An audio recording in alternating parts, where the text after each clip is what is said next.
iglesia conozca la doctrina de la Trinidad. Hermano, esta es una de las doctrinas realmente que los creyentes tenemos que saber, tenemos que conocer.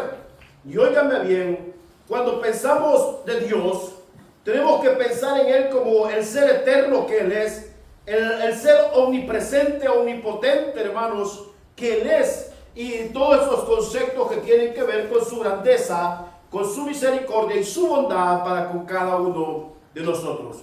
Entonces podemos tener la tendencia a pensar solo, hermanos, óigame bien, según el criterio de algunos, como pensar en Dios como un solo ser, que es lo que la Biblia llama el Shema para Israel. Oye, oh Israel, Jehová uno es.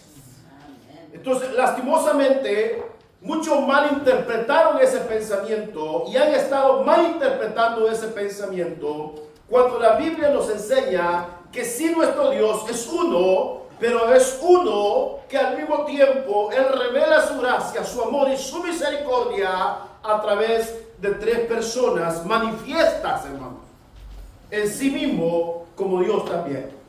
Entonces, y cuando hablamos de esas tres personas, no estamos hablando de tres dioses, estamos hablando del mismo Dios, hermanos. Y eso es lo que en esta tarde yo creo que nosotros tenemos que tener en mente. Estabas tratando de fotocopiar la enseñanza, pero en la página número 4 la enseñanza se detuvo, la impresora se detuvo, hermano, así que lastimosamente no la puedo compartir en esta tarde, pero en la próxima será. Pero yo quiero, hermanos, que veamos este anuncio. Podemos, hermanos, tener la tendencia a pensar en Dios Padre como un solo ser, hermanos, y como muchos dijeron en el pasado, un ser solitario. Un ser solitario. Pero sin embargo, al pensar en el Padre, tenemos que pensar también en la conexión que existe entre Él y aquellos atributos que la Biblia revela y enseña, hermanos, en cuanto a lo que es el pensamiento de la Trinidad de Dios o la Trinidad divina. Tenemos que tener eso realmente presente. La Biblia nos enseña acerca de la Trinidad y nos dice que todos los atributos de Dios son verdad dentro de las tres personas de las cuales hemos mencionado: Dios Padre, Hijo y Espíritu Santo. Entonces, porque la misma Biblia nos enseña que tanto el Padre como el Hijo como el Espíritu Santo, primero, son eternos, son omnipresentes, son omnipotentes, son infinitamente sabios, hermano, todos lo conocen, e infinitamente santos. Y podemos decir que también ellos son la esencia misma del amor infinito, perfecto. Entonces, y todos los demás atributos que se puedan hablar acerca de Dios corresponden a cada una de estas tres personas que la Biblia manifiesta en determinado momento y época de la palabra. Digo la palabra, hermano, porque la palabra es la luz realmente que nos enseña acerca de esto. La doctrina de la Trinidad es una de las doctrinas más importantes de la fe cristiana. Y óiganme bien, el estudio de la enseñanza bíblica sobre la Trinidad nos da una noción más profunda acerca del asunto central en cuanto a la búsqueda del conocimiento y a la búsqueda de la cercanía con nuestro Dios. ¿Cómo es Dios en sí mismo? Es lo que nosotros debemos tratar de determinar. ¿Cómo es Dios en sí mismo? Y hablamos en la última oportunidad acerca de cuando Moisés le preguntó a Dios: Dios, ¿cómo le diré a ellos tu nombre? No lo sé, ¿cómo te llamas? Pero realmente Moisés no estaba tanto en conocer el nombre de Dios, sino en tener un conocimiento de lo que Él era en sí, más que de su nombre. Y por eso es que Dios, conociendo el corazón de Moisés, Dios se manifiesta y le dice: yo soy el que soy. Hermano, hablando acerca de su eternidad y aparte de eso, de su presencia eterna sobre todas las cosas. Hablamos también acerca de la importancia que es en mantener, óigame bien, en mantener, hermanos, la Biblia en una manera sana, saludable. Los antiguos, desde la época de Moisés, se esforzaron por mantener la escritura de una manera pura, limpia, a tal punto que ellos habían, hermano, tomado tiempo para ir cortando. Hablábamos de eso en la primera enseñanza, de cuántas palabras, hermano, cuántas frases, cuántas oraciones llevaba cada texto y cada pensamiento de lo que era la escritura. Entonces, lastimosamente, en las traducciones modernas, a partir del 2000 para acá, todo eso cambió. Ahora, hermanos, hay algunas versiones que se le conoce como las versiones para los milenianistas o las versiones milenio. Y las versiones milenio, lastimosamente, no dicen lo que decían los escritores. Dicen lo que el escritor quiso decir según el pensamiento de estas personas. Y hubo un gran debate en el año 2000 para acá en cuanto a estos pensamientos. Porque estos pensamientos, hermano, llegan a cambiar y a transformar el sentido original y muchas veces de lo que realmente la palabra del Señor está diciendo. Es triste. Pero entonces, al hablar acerca de la doctrina de la Trinidad, el papel que juega el conservar, hermano, las cosas puras en cuanto a esto, ayuda en gran manera a definir realmente el significado de esto. Recordábamos que el nombre original de Dios se conoce como tetragrama. A mí me cuesta ahorita la lengua, no me da. Pero el tetragrama, que significa 4 letras.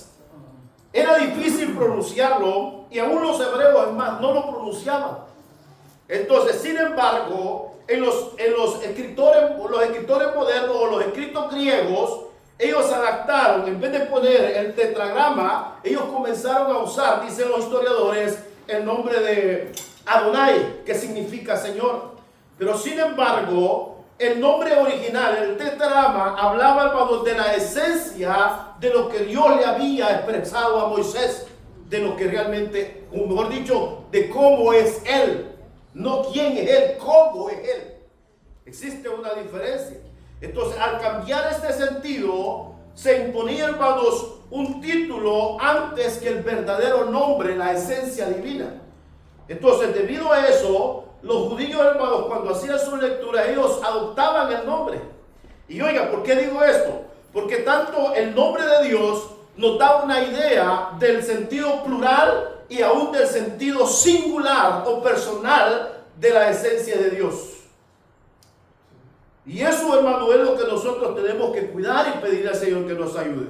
Entonces, por lo tanto, Dios dijo, gracias, hermano, aquí están los nombres. Fíjense que el tiempo a veces no alcanza, hermano, gracias. Pero la idea mía en la última lección era poder detallar los nombres, que usted escribiera los nombres para irlos memorizando. Por eso es que la opción donde están los nombres en blanco era para que ustedes la llenaran, hermano. Pero el tiempo no alcanza. Entonces, ante eso yo lo digo, si usted puede, hermano, buscar el significado, y gracias, hermano, por esto. Si quiere, hermano, tener el significado de los nombres en su folleto, puede acercarse, ya sea al hermano, al pastor o a mí, para que usted tenga esos nombres.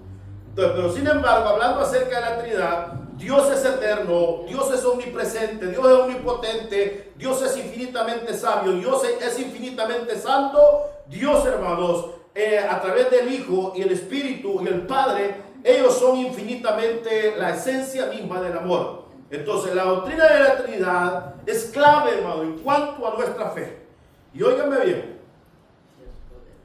¿Por qué es clave? Porque nos proporciona a nosotros, hermano, esa fuente de querer tener una mayor intimidad con Él. O sea, poder determinar cómo es Dios en sí mismo.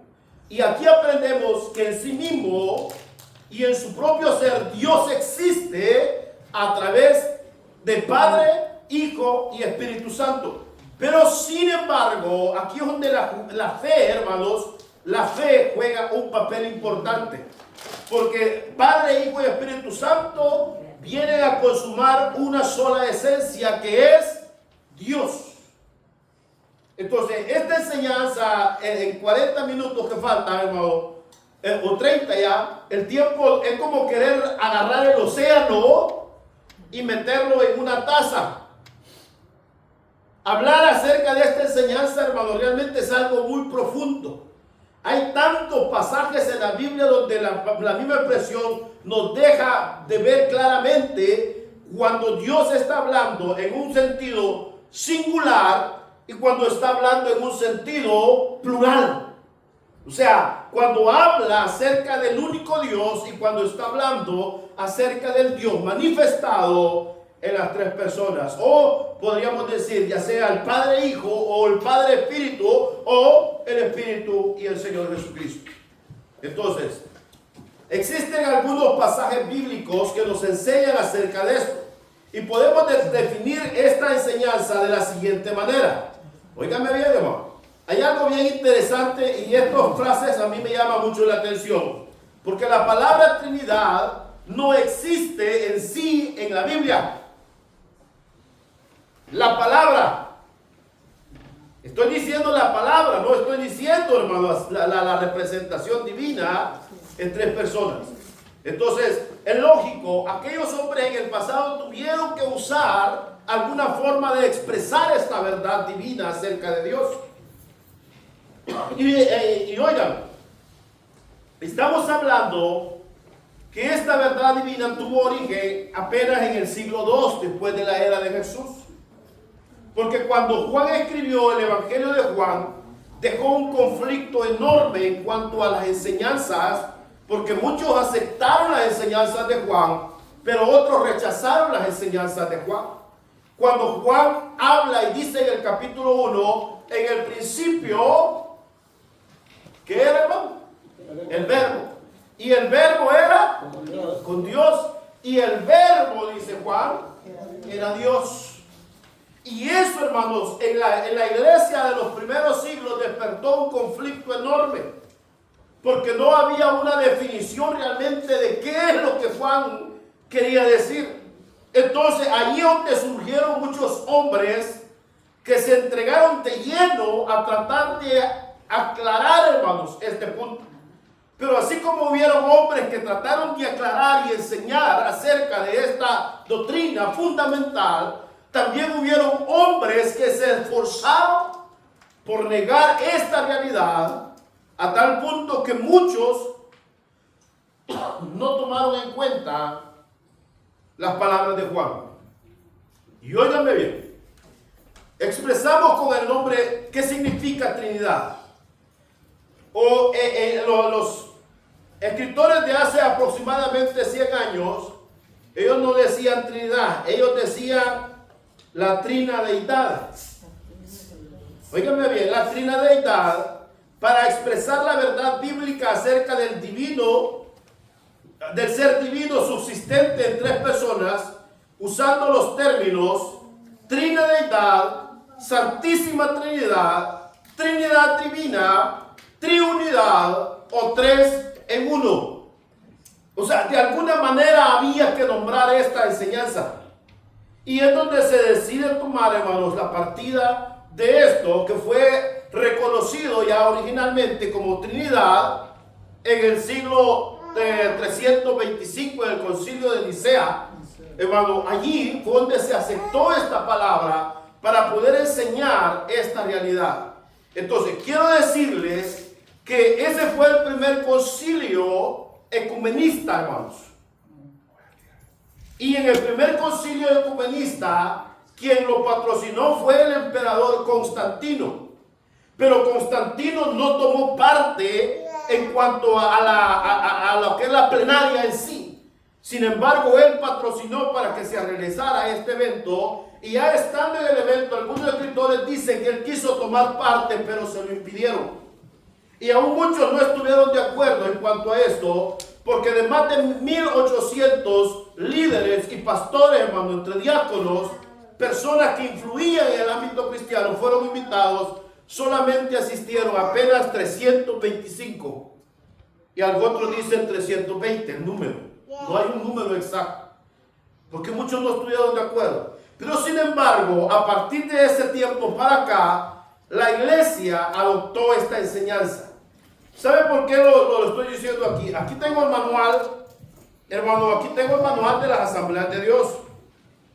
Hemos enseñado este manual y en muchas oportunidades se nos va a seguir enseñando. Pero quiero que usted conozca un poco de lo que no se nos dice, hermano, en cuanto a esto. La enseñanza aquí está la copia, hermano. Aquí lo tengo. Mire, nuestro pastor nos lo trajo, hermano, a mí.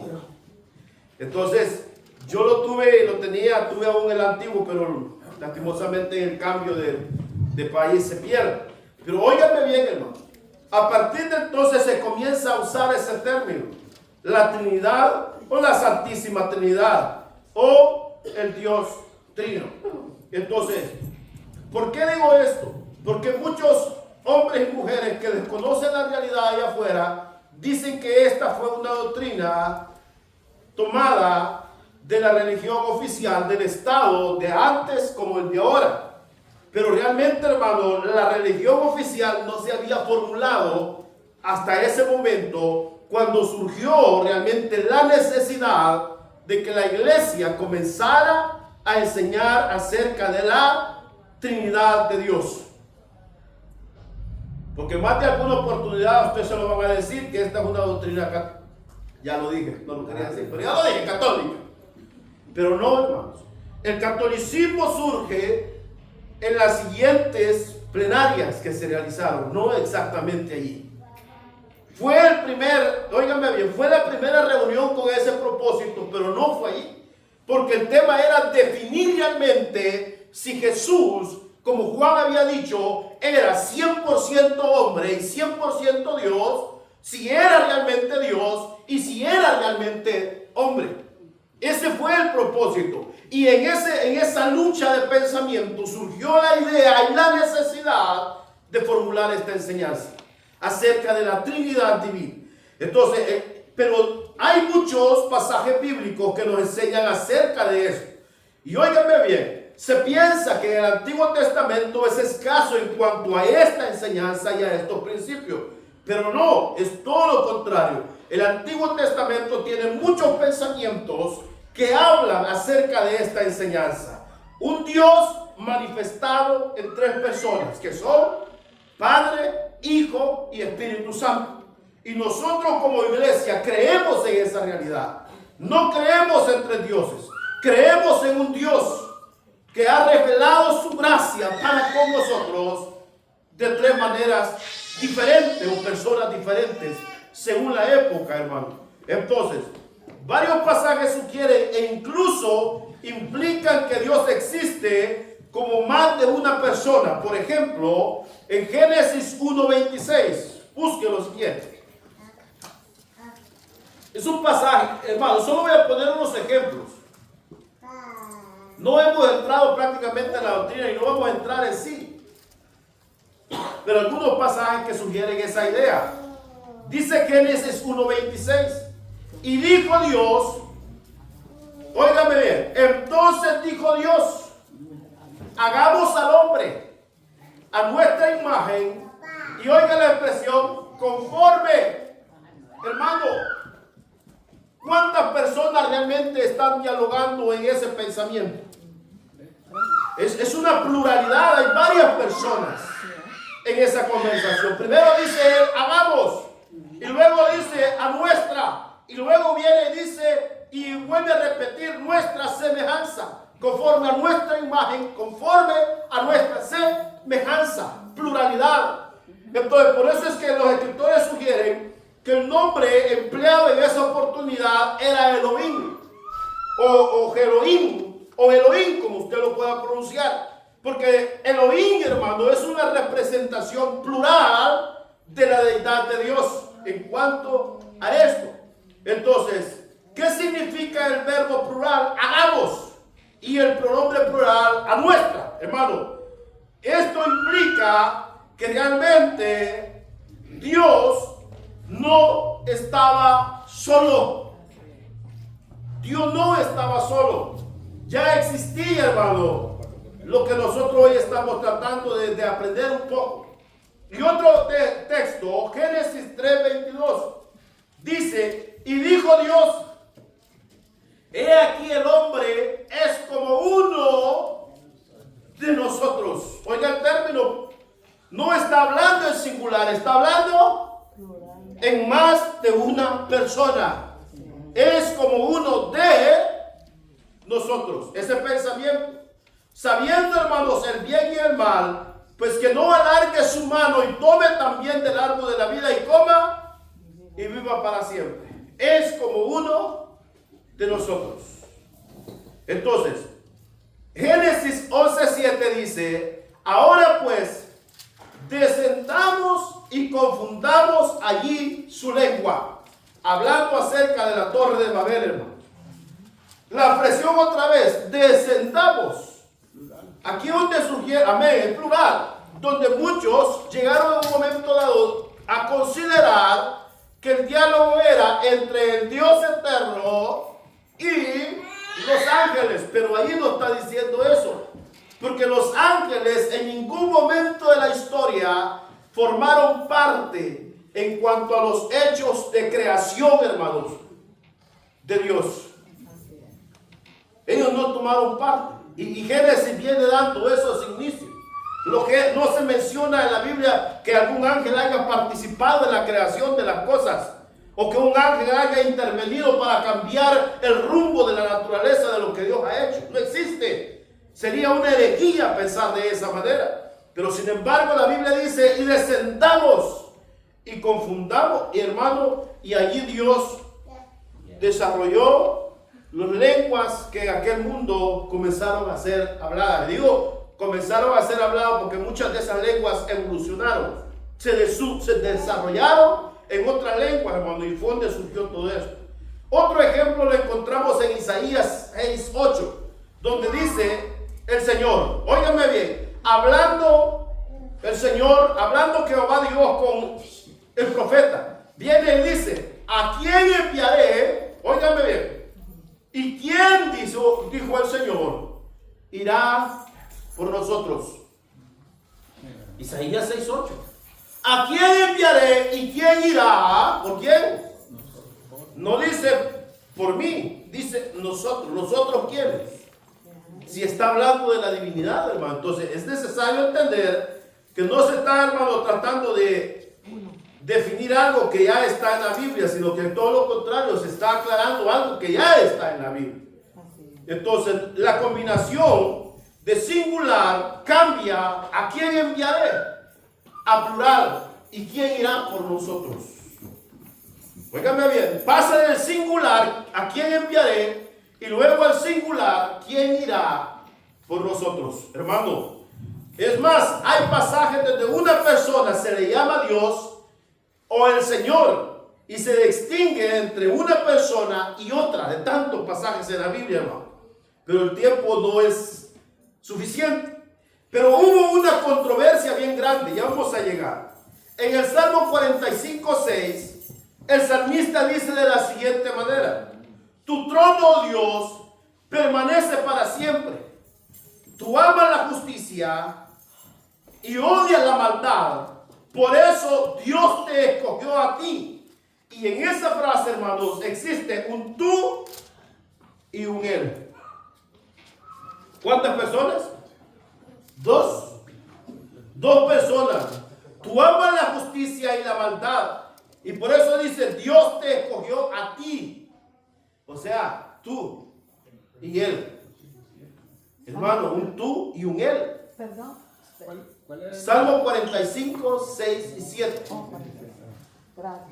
Y no a tus compañeros. Y oiga lo que dice: tu Dios te ungió con perfume de alegría. ¿Quién es el que está reconociendo dos personas de la Trinidad? Es el salmista. ¿En qué época fue? En el Antiguo Testamento, hermano. Y el salmista reconoce que hay un padre y hay un hijo, porque está hablando de Jesús. Jesús siendo ungido ¿por quién? Por el Padre, hermanos. Entonces, aquí el salmista va más allá y describe algo que pudiese ser cierto entre un rey terrenal, porque David era un rey, pero David reconoce que Dios es el rey de todas las cosas, y que el rey de todas las cosas escogió a alguien. ¿A quién escogió? A su hijo. Hermano, ¿para qué? Para ungirlo y sentarlo ¿a dónde? Junto a él. Vean qué lindo. Y así podemos continuar toda la tarde, hermanos. Pero sin embargo, en Hebreos 1:8 dice, hablando de este salmo, oigan lo que dice el escritor de Hebreos: tu trono, Dios, permanece por los siglos de los siglos. Óigame bien, tu trono, oh Dios, permanece por los siglos de los siglos. Lastimosamente no hay tiempo para ir allí, pero léalo en su casa. Hebreos 1:8 y lea el párrafo. Y el párrafo usted se va a dar cuenta que se está dando testimonio acerca de Jesús. Entonces, y dice que Hebreos dice, hablando acerca de este salmo, dice de esa manera: tu trono, oh Dios. ¿A quién le llama Dios? A Jesús. Reconoce que Jesús también es Dios. Pero sin embargo, en la misma escritura, usted comenzará a leer y se va a dar cuenta que el que ha ungido y está ungiendo y el que está decretando a Jesús como Dios es Dios. Padre, hermanos.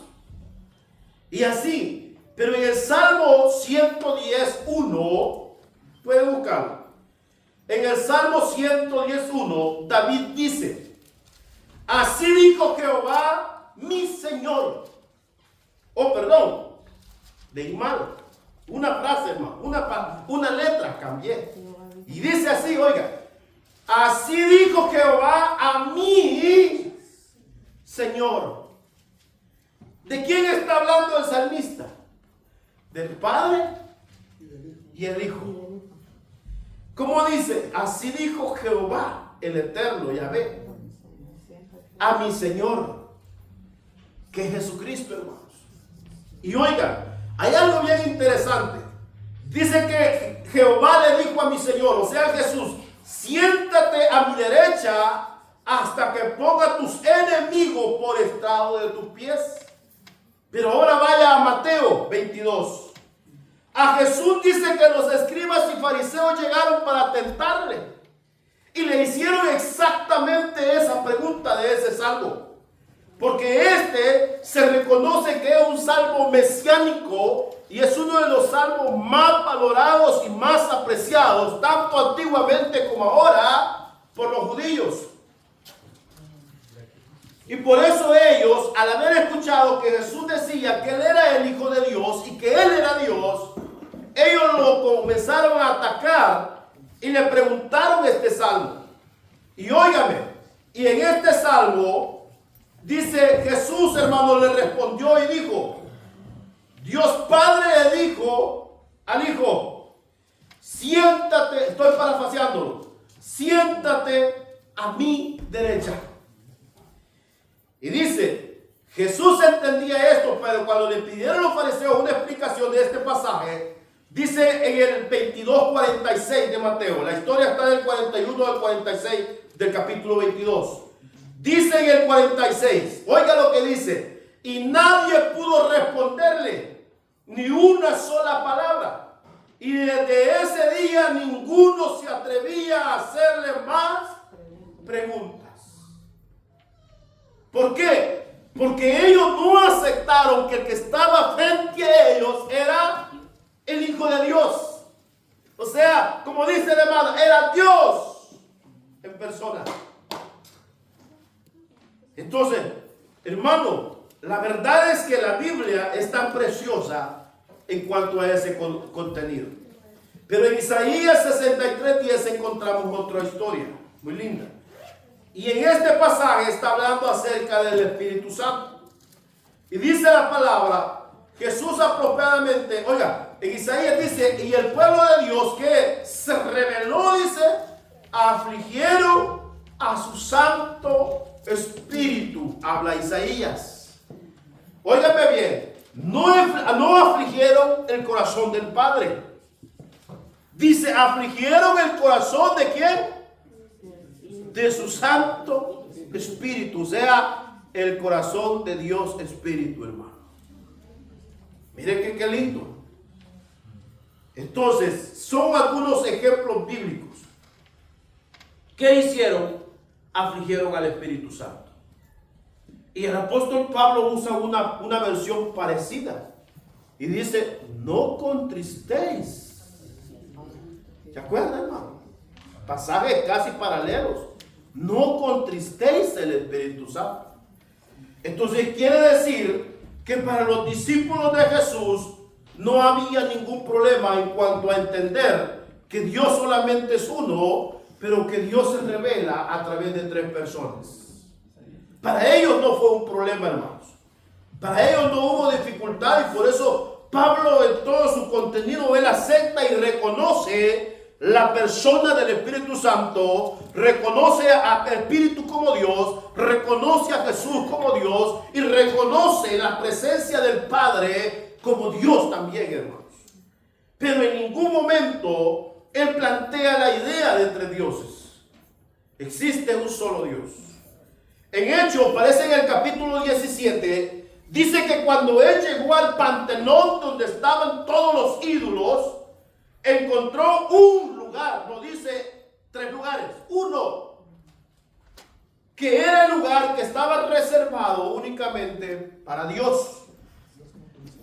Y decía, el Dios no conocido por los griegos. Pero Pablo sabía quién era ese Dios. Y Pablo sabía que la presencia de ese Dios estaba entre ellos a través del Espíritu Santo, hermanos. Y estuvo entre ellos a través de la persona de Jesús. Y estuvo entre ellos, hermanos, cuando guiaba a su pueblo en el pasado. El Dios no conocido, manifestado en tres personas: Padre, Hijo y Espíritu Santo. Y podemos seguir, hermanos, tantos ejemplos. En Malaquías, en el 3, 1 y 2, dice: he aquí yo envío mi mensajero. ¿Quién es el que está hablando? El Padre, hermanos. El cual preparará el camino delante de mí. Oh, Jesús, Jesús. Y vendrá súbitamente a su tiempo. El Señor cambia de una persona a otra. ¿Se da cuenta? Porque ahora, hermano, Jesús comienza a hablar: yo voy a enviar mi mensajero que va a preparar el camino. Pero luego, y vendrá súbitamente, dice el Señor, a quien vosotros buscáis. ¿Hablando de quién? La manifestación del Mesías, Jesús. Y así también. Y hay otros ejemplos más claros. Por ejemplo, en Mateo 3, 16 y 17, cuando dice que el Señor fue a ser bautizado, e inmediatamente, hermanos, dice que se oyó la voz de Jehová hablando desde el cielo, diciendo: he aquí mi Hijo amado, en quien tengo contentamiento. Y dice que al mismo tiempo el Espíritu Santo descendía sobre él. Ejemplos, hermanos, solamente estoy poniendo ejemplos, como paloma. Y otro, hermano, ejemplo acerca de la Trinidad es cuando el Señor en el Evangelio de Mateo 28, 19 manda a sus discípulos ¿a qué? A cumplir la gran comisión. Y Él les declara y les dice que a todos aquellos que crean, vayan y bautícenlos. Les dijo Él, hermano, es una ordenanza. Sepa lo que el bautismo en agua es una ordenanza. Es una obligación para todos aquellos que hemos creído en Jesús. O sea, no es cuestión si quiero o no quiero. Si ha creído, bautícese. Si no, conviértase. Y en esa versión, el Señor les declara y les dice: y lo harán así, bautizándolos. Lo harán así, bautizándolos en el nombre del Padre, del Hijo y del Espíritu Santo. Y óigame, hay algo bien lindo en ese pasaje, hermanos. Porque dice: y vayan y hagan discípulos a todas las naciones. Y dice la frase: bautizándolos en el nombre. ¿Cuántas veces se repite la palabra nombre? ¿Ah? 3 veces. ¿Solamente una vez? En nombre del Padre, del Hijo y del Espíritu Santo. ¿Una vez? En el nombre del Padre, del Hijo y del Espíritu Santo. ¿Por qué una vez? ¿Cuántos dioses hay? Uno solo. Hermano, uno solo. Y ese Dios se compone por el Padre, el Hijo y su Santo Espíritu. Fue coincidencia del escritor. ¿Qué pasó, hermano? ¿Por qué solamente en el nombre de uno, que se compone del Padre, Hijo y Espíritu Santo. Entonces, Padre e Hijo simplemente son una afiliación, hermano, para darle un sentido a la emoción humana. O sea, la relación que existe entre un padre y un hijo. Y óiganme bien, al entrar de lleno realmente al estudio de esto, yo me he quedado, hermano, sorprendido. Y me he quedado tan sorprendido porque he estudiado bastante, pero me he quedado sorprendido, hermano, que hay unos detalles tan insignificantes por el cual muchos se han desviado. Por ejemplo, la palabra persona es una palabra compuesta del griego. Y la persona del griego antiguo era una máscara que los actores se ponían. Y cuando hablaban por esa máscara, la voz de ellos cambiaba. Y ahí es donde está el compuesto. Per, máscara, y la otra es son, que viene de... Hermano, tiene que ver con el resonar, el eco, la voz, el ruido. Entonces, por lo tanto, hubo un debate enorme en cuanto a esto. Si realmente ponemos y determinamos que Jesús es persona, que el Espíritu Santo es persona, caeríamos, dijeron muchos pensadores, en el error que otros ya estaban planteando. Y en llegar a creer que Jesús y el Espíritu Santo solamente eran una máscara del Dios verdadero. No, hermanos, como nosotros lo definimos.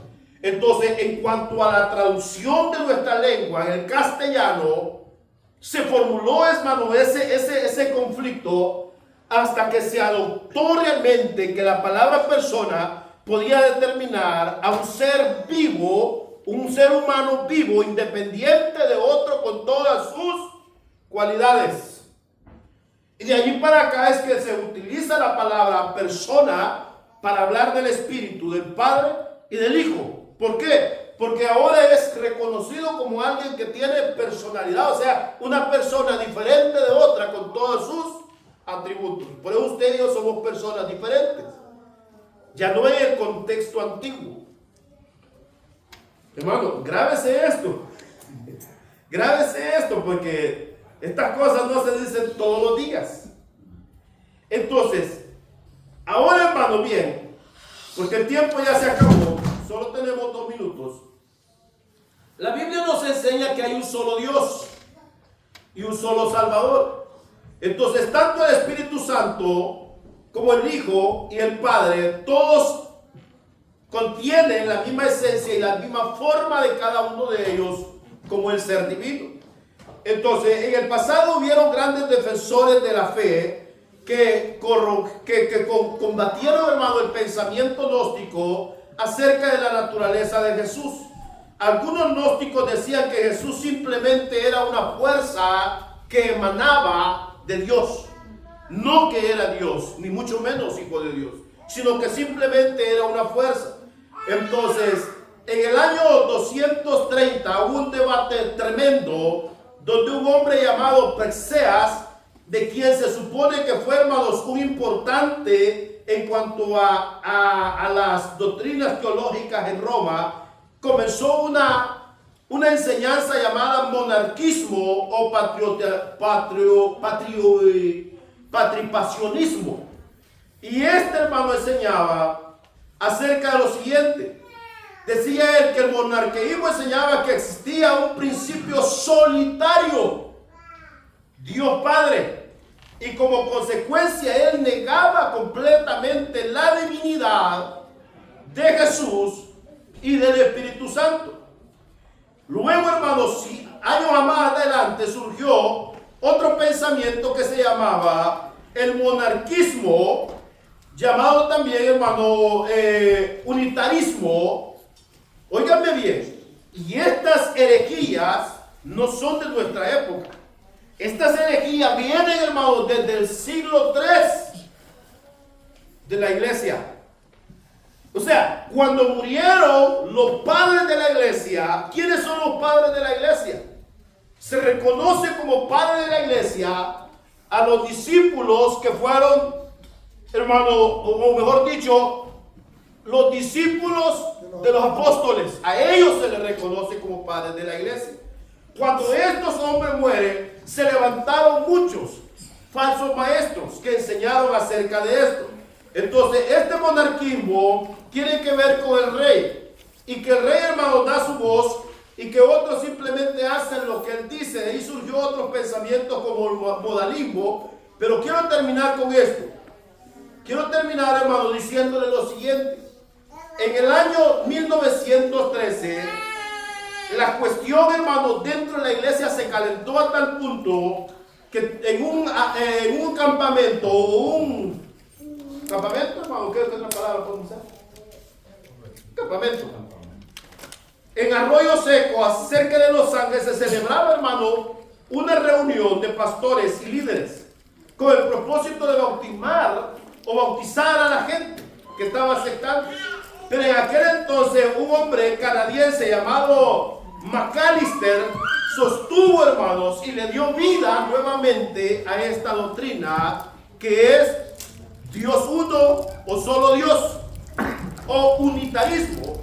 Pero en la noche, hermano, después de haberse celebrado esta cosa, se levantó un hombre que dijo que aquellos que habían sido bautizados en el nombre del Padre, del Hijo y del Espíritu Santo tenían que volverse a bautizar, porque el decreto bíblico era solamente bautizar en el nombre de Jesús. Hermano, fue un debate. Y a raíz de esto, 3 años más después, Asamblea de Dios, hermanos, que es la corporación a la que nosotros pertenecemos, en octubre de 1916, ellos, hermanos, realizaron un concilio general con el propósito de fortalecer estas enseñanzas. Y en ese concilio, hermanos, se levantaron algunos que defendían esa doctrina del modalismo.